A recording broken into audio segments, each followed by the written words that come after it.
Kalau secara nama iya, tapi kan karena saya masuk ke dalam, saya observasinya bukan hanya dari situ Pak, tapi saya mencoba by data. Jadi saya coba adopsi dari data statistik dan lain-lain dari Indonesia punya ya. Kemudian data Surabaya berapa penduduknya, kemudian berapa persentase agama. Itu udah pasti yang namanya Muslim itu gede. Saya memberikan satu pemahaman itu dengan saya datang ke Jakarta dan dengan saya diskusi meeting-meeting dengan teman-teman, baru mereka bisa membuka mata. Oh, jadi nggak 100% dakwah ya. Aku pikir dakwah semua.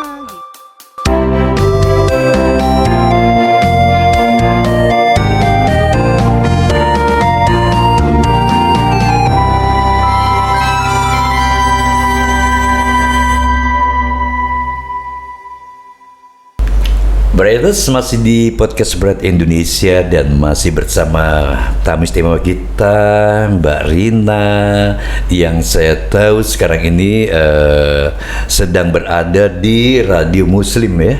Radio Suara Muslim Surabaya Pak. Radio Suara Muslim Surabaya. Ya. Sorry, sejak kapan itu aku pernah udah lama sih ya ke Surabaya nganter-nganter artis, ya kan? Sampai aku juga bikin acara di sana waktu itu. Aku baru dengar Radio Suara Muslim Surabaya ini. Jangankan bapak saya aja juga baru dengar. Prosesnya apa ya toh? Jadi gini Pak, saya sempat di Kalimantan agak lama. Nah, ketika saya di Kalimantan itu salah satu direktur dari. Berarti dari Surabaya ke Kalimantan. Ya. Sorry, ini aku potong lagi. Ya. Ini di ngerjain apa di Kalimantan ini? Saya kan dari Prudential, dari asuransi ya. Kemudian saya di properti gitu. Jadi memang orangnya nggak bisa diem Pak. Jadi kalau saya diem di rumah itu berarti kondisinya capek. Sorry, suami ngikutin gimana tuh kalau nggak bisa diem tuh? Kalau suami ngikutin kamu tuh gimana? Justru saya ngikutin beliaunya, sehingga saya harus tetap berkarya dimanapun saya berada gitu. Iya. Gitu, kurang lebihnya gitu. Nah kemudian saya dikontak oleh tadi sampai mana ya pembicara? Dikontak sama dari Suara Muslim.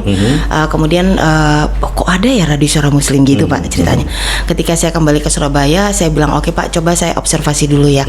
Ya Rina, observasi dulu aja, jangan dulu mengambil satu keputusan ya Pak. Karena kan saya berkaitan dengan periklanan yang ada di sini dan dengan Jakarta. Jadi saya harus amati dulu nih bagaimana proses radionya. Ketika saya di dalam masih dalam batas observasi, belum saya ambil posisi itu Pak, saya melihat ada sesuatu yang berbeda gitu. Jadi ini bukan radio biasa sih sebenarnya. At least itu Radio Suara Muslim, orang pikirnya ini dakwah nih gitu. Tapi ternyata di dalamnya itu banyak hal baik yang saya dapatkan. Hal baik itu baik secara personal diri sendiri maupun secara program Pak. Jadi programnya itu jiwa muda lah Pak ya. Jadi kita tidak bisa ini radio dakwah yang tidak juga gitu. Tapi kalau malam sampai pagi memang betul isinya ngaji melulu gitu. Tapi kalau hari-hari biasa tidak Pak. Kami ini radio komersial, hanya ada batasan-batasan, batasan lagu, tidak ada lagu alay yang kita putar gitu. Kurang lebih seperti itulah Pak. Cara penyajiannya pun juga tektoknya kayak kita gini gitu. Jadi jiwa muda banget. Nah kemudian ada digitalnya. Begitu ketika saya observasi radio ini sebetulnya punya teknologi yang bagus. Nah sehingga saya bilang lah sama CEO dan sama direkturnya, saya bilang oke deh, nggak apa-apa, saya ambil bagian ini. Saya akan bawa ini ke Jakarta. Gitu. Sampai sinilah saya ke Jakarta. Ada hal yang memang kalau aku berpikir lagi, banyak radio yang katakanlah di Jakarta dulu pernah ada Atharia ya kan, di Bekasi Dakta, terus Asafia gitu ada dulu. Ini memang lebih mengacu kepada sisi religi, katakanlah demikian, ya kan? Betul. Nah, ini Suara Muslim, ini kan kalau gue dengar berat banget nih. Suara Muslim berarti orang atau masyarakat luas atau aku pribadi ini pendengarnya berarti sudah terkotak dong. Muslim saja kan begitu. Karena itu dia Suara Muslim loh Mbak. Betul. Sewaktu Mbak ingin masuk ke situ, ada terpikir seperti itu nggak kira-kira? Kalau secara nama iya, tapi kan karena saya masuk ke dalam, saya observasinya bukan hanya dari situ Pak, tapi saya mencoba by data. Jadi saya coba adopsi dari data statistik dan lain-lain dari Indonesia punya ya. Kemudian data Surabaya berapa penduduknya, kemudian berapa persentase agama. Itu udah pasti yang namanya Muslim itu gede. Nah pertanyaannya adalah ketika orang mendengarkan, pada saat itu saya berpikirnya orang mendengarkan radio Muslim itu adalah orang Muslim yang memang pengen ngaji. Tapi yang di luar sana yang profesional itu kan banyak yang menjadi market. Nah, ketika saya ambil, saya lihat data-data itu, saya coba lakukan survei ke teman-teman karena ini middle up Pak. Teman-teman saya sendiri yang saya survei itu by phone sih Pak saya gitu. Oh enggak, aku dengar kok Rin, itu ada program namanya Mosaic. Itu ada, oh berarti mereka denger ya gitu. Nah dari situ saya ambil bagian itu, saya berpikirnya ini sebetulnya layak jual loh. Betul. Nah ini gimana Mbak strategi Mbak untuk katakan lewat judul radio itu sendiri Suara Muslim, kemudian berimbas kepada pencarian, ya kita kan jujur aja bahwa kru semuanya yang di situ kan dapat makan dari iklan. Nah, itu pertimbangannya gimana strategi Mbak? Saya memang kalau dari nama radio beberapa klien, produk aku kan bukan hanya untuk Muslim aja gitu, itu betul. Tapi saya coba berpikir bagaimana ya saya bisa memberikan satu pandangan terhadap klien bahwa market kita ini juga bagus. Nah, sehingga saya gimana ya Pak, dari Radio Suara Muslim itu saya bilang kalau namanya memang Radio Muslim, Radio Suara Muslim, tapi market dia memang marketnya Suara Muslim. At least market Suara Muslim, market Muslim itu jauh lebih gede di luar sana. Nah, saya memberikan satu pemahaman itu dengan saya datang ke Jakarta dan dengan saya diskusi meeting-meeting dengan teman-teman, baru mereka bisa membuka mata. Oh, jadi nggak 100% dakwah ya. Aku pikir dakwah semua gitu. Untuk strategi atau barangkali yang dilakukan oleh Mbak sendiri nih, Mbak kan sebagai semacam ujung tombak untuk radio itu sendiri. Bagaimana Mbak? Pada saat saya masuk ke radio ini, saya mencoba melihat, tengok ke belakang ya Pak ya, bagaimana perkembangan sebuah radio. Nah, kalau kita bilang oh ini sosial media sekarang itu sudah menjadi booming, harus ada. Saya bilang itu sosial media buat saya udah basi, karena itu udah lewat. Tapi begitu saya masuk, digitalisasi dari Suara Muslim ini bagus gitu loh Pak. Artinya ketika orang itu belum biasa pakai podcast radio, kita 2012 sudah ada podcast. Ketika orang belum pakai yang namanya TV, Suara Muslim TV, kita udah pakai. Udah pakai. Iya, jadi ini radio sesuatu banget. Kenapa kok Jakarta, teman-teman market Jakarta kok nggak tahu ya? Ini kan daya jual. Jadi kalau saya bilang gini Pak, kalau kita ini ada di radio, kemudian saya datang nih ke Bapak ya, Pak pasang dong iklan spot di aku, itu mah udah basi. Itu nggak ada nilai jual. Bahkan radio itu untuk mengangkat brand awareness seperti itu juga kurang nonjok, karena semua udah pakai visual Pak. Tapi saya bilang Pak, kita punya digital, kita punya influence, kita punya market Pak. Yuk kita kawinin yuk, supaya menjadi sesuatu yang bisa punya nilai jual lebih terhadap masyarakat. Jadi radionya jadi sesuatu yang hanya membackgroundnya aja. Gitu. Itulah yang menjadi apa Pak ya, ujung tombak saya ketika saya datang ke Jakarta. Gitu ya? Ya. Oke, sekarang gini. Antara radio konvensional, radio Suara Muslim Surabaya, dengan konten yang dimiliki, ini aku kembali lagi. Isian konten ini apa yang di YouTube atau di medsos yang lain? Nah, isi kontennya gini Pak. Contoh nih, misalkan nih kita punya program namanya SM Talk Pak. SM Talk tuh podcast begini, tapi kemudian kita tayangkan di Suara Muslim TV dan kita tayangkan juga di radio. Topiknya misalkan. Berarti on air, off air. Untuk radio, streaming ada juga. Nah, terus? Contoh misalkan topiknya kita angkat hari ini, profesional Muslim misalkan. Nah, apa nih isi kontennya? Seorang profesional tuh ketentuannya itu mesti begini loh. Ketika kita menjadi sesuatu yang besar terhadap diri kita, jangan lupa loh, ada faktor X yang kita mesti lihat. Siapa itu? Gusti Allah. Maka jangan lupain sholat ya, jangan lupain berdoa ya, jangan itu yang mendasar sekali. Jadi intinya gini Pak, kita mengangkat fenomena hari ini, tapi tetap ada background. Sholat itu perlu loh, berdoa itu perlu loh, mengingatkan. Nah, jadi modern banget kita Pak. Oke. Adapun narasumber yang dipakai, kalau isi konten itu sendiri, apakah kita mengundang tamu atau penyiar-penyiar sana? SM Talk itu kita angkat dari orang kita sendiri Pak. Untuk kita jual diri kita sendiri, untuk kita jual radio kita sendiri. Tetapi boleh nggak sih kalau misalkan ada yang masuk? Ada Pak. Kita pakai soft marketing. Jadi kita angkat misalkan Bapak nih, Bapak ini ada salah satu brand ya. Nah kita ulaslah tentang brand itu. Apa sih sebetulnya Pak brand itu yang menarik buat Bapak? Kenapa Bapak mau pegang brand itu. Kira-kira marketnya siapa sih? Boleh nggak sih diceritain anak-anak muda itu udah aware nggak sih sama kayak gitu Pak? Ada juga dan itu ada gitu. Jadi ada brand-brand yang masuk dan kita podcastkan juga. Oke. Perbandingan antara yang sudah dimiliki oleh radio suara Muslim, baik radio konvensionalnya dengan medsosnya sekarang ini kalau dari pendengar itu sendiri bagaimana Mbak? Pendengar maksudnya gimana Pak? Perbedaan pendengarnya. Kalau saya amati Pak ya, karena saya juga belum lama itu juga kan salah satu barometer kepada pihak klien toh. Betul Pak. Tapi jadi gini, kalau saya amati karena saya juga belum terlalu lama kan bergerak di radio suara Muslim ini, marketnya berbeda Pak.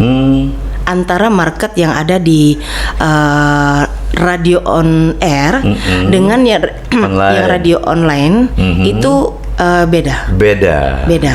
Ada sama tapi mungkin sekitar 20% lah gitu. Yang dari on air sini ada yang ada di Suara Muslim TV dan di podcast, tapi mungkin ada ya ke bawah 20%, sisanya di sini baru Pak. Jadi marketnya memang beda. Makanya tadi sempat ngomong-ngomong sih sama teman-teman, sama Mas Rizal, sama Mbak Ripka, influence itu penting banget. Seorang influencer, saya ada Mbak kalau di sana. Sebetulnya itu kita sudah lakukan, tapi kita nggak tahu ini sebetulnya gimana ya ini. Nah akhirnya saya ada gambaran lah. Mereka ini adalah seorang influencer sebetulnya. Contoh nih Pak, ada salah satu tim kita itu kalau dia lagi ada satu program, jangan lupa ya besok dibawain nama Septian loh gitu. Wah masanya udah langsung ada. Besok datang ya ke ini ya. Aku ada di sana juga, Raga juga, Septian juga, Nasir juga, Dani juga. Mereka datang. Kalian ini berpengaruh terhadap market. Nah itulah Pak yang menjadi nilai jual yang saya angkat ini ke Jakarta. Ternyata itulah influencer yang bisa saya sampaikan kepada klien. Kita punya loh satu masa dari orang kita sendiri. Betul. Gitu. Artinya gini, ada sesuatu yang akan kita angkat untuk menjadi daya tarik. Betul Pak. Kalau aku mengatakan mungkin icon kali ya. Seperti itu ya. Betul. Seperti yang sudah Mbak ceritakan tentang keberadaan sekarang ini adalah radio konvensional, bermain juga di TV juga, ya kan? Katakan kedekatan dengan medsos. Aku pernah diskusi dengan orang radio dari Jogja bahwa dia untuk menangkap sesuatu hal lebih dari apa yang dimiliki di online di sini, dia sekarang membuat gebrakan kayak kuis-kuis biar orang menarik minat. Dia ikut di situ, ya kan? Apakah dilakukan juga? Karena begini loh, kadang-kadang kalau kita mau menyebarkan sesuatu informasi berupa data, kita datang ini loh. Yang kadang-kadang ya orang ada yang cuma melihatnya saja, tidak langsung hadir kan gitu. Kayak streaming lah ya, musik, kan itu berbayar. Kadang-kadang orang cuma lihat doangan, karena nggak ada daya tarik di situ. Itu apa seperti itu? Kita dalam waktu dekat ini ide baru yang muncul ketika kita melihat ada satu yang harus kita berdayakan kepada masyarakat luas. Jadi ada salah satu tim kita yang ada di radio itu dia bikin mengumpulkan barang bekas, dipublish. Ya, asumsi saya ketika kita mengumpulkan barang bekas itu ya baju bekas. Jangan salah loh Pak, komputer. Jadi ada satu perusahaan gitu, ada satu rumah gitu ya, yang dulu dipakai usaha dan kemudian usaha itu sudah nggak jalan. Itu asetnya dalamnya itu ini barang bekas bisa dimanfaatin untuk orang-orang yang membutuhkan. Dan betul, dan bisa untuk sekolah. Kemarin tuh sampai ada salah satu tim kita itu namanya Fidelita tuh kebingungan Pak. Teman-teman semuanya udah pada pulang dan dia menerima satu barang. Ini barang pakai tanda terima nggak sih? Aku takut loh terimanya karena ini barangnya bagus banget gitu. Artinya apa Pak? Animonya gede banget ketika kita melakukan sesuatu. Itulah Pak satu indikator bahwa apa yang kita sampaikan sebetulnya masyarakat itu aware terhadap radio kita. Betul. Karena banyak banget ini kita udah naruh barang udah nggak ngerti mesti di mana.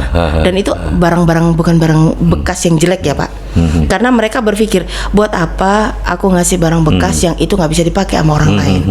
Sampai ada seorang ibu waktu itu saya temuin sendiri. Aku tuh punya ini bisa dipakai untuk usaha, tapi rusaknya cuma di sini. Ada nggak ya teknisi sini yang bisa bantuin? Sampai segitunya dia berpikir nanti kita yang bayar nggak apa-apa. Dia cuma pengen apa yang dia punya sebagai barang bekas ini bisa dimanfaatkan secara baik terbaik untuk orang lain. Jadi bukan cuman baju bekas, nah itu mah basi ya Pak ya. Tapi ini enggak. Apa yang dikasihkan itu bisa diberdayakan. Diberdayakan. Betul. Berarti tujuan utamanya adalah untuk kemaslahatan ya. Betul Pak. Terakhir nih. Ya. Dari pernah ke radio, kemudian coba bermain, mengulik ke bidang lain, sekarang ke radio lagi, apa rasanya? Saya berpikir begini ya Pak ya, saya sebagai salah satu umatnya Gusti Allah, saya coba ikuti proses itu dan saya belajar dari proses itu. Ketika kita pelajari semuanya itu dengan baik dan selalu berpikir positif bahwa apapun yang terjadi itu pasti ada sesuatu pesan penting dalam hidup kita untuk yang kita lakukan. Dan saya menangkap itu memang iya gitu. Jadi saya nggak ada pemikiran apa-apa kecuali saya jalan dan saya lakukan yang terbaik di saat ini dan untuk bermanfaat untuk orang lain itu aja. Ini sebuah tantangan sebenarnya. Ini berarti dunia yang sekarang Mbak jalankan udah lama dilakukan, sekarang melakukan lagi ya? Dengan konsep yang sangat berbeda 100%. Sukses Mbak Rina. Thank you. Sukses selalu ya. Dan Bretters, demikianlah perbincangan kami di podcast Bread Indonesia. Sementara untuk Bretters yang ingin membuka YouTube, silakan di mana kalau ingin tahu nih? Kita untuk TV-nya di Suara Muslim TV. Suara Muslim TV. Iya. Kemudian di websitenya di www.suaramuslim.net. Ya. Oke, Bretters, terima kasih atas perhatian Bretters yang sudah menyaksikan podcast Bread Indonesia. Saya Sam Sumantri dan tamu istimewa saya Rina Suhendro. Pamit undur. Terima kasih. Wassalamualaikum warahmatullahi wabarakatuh.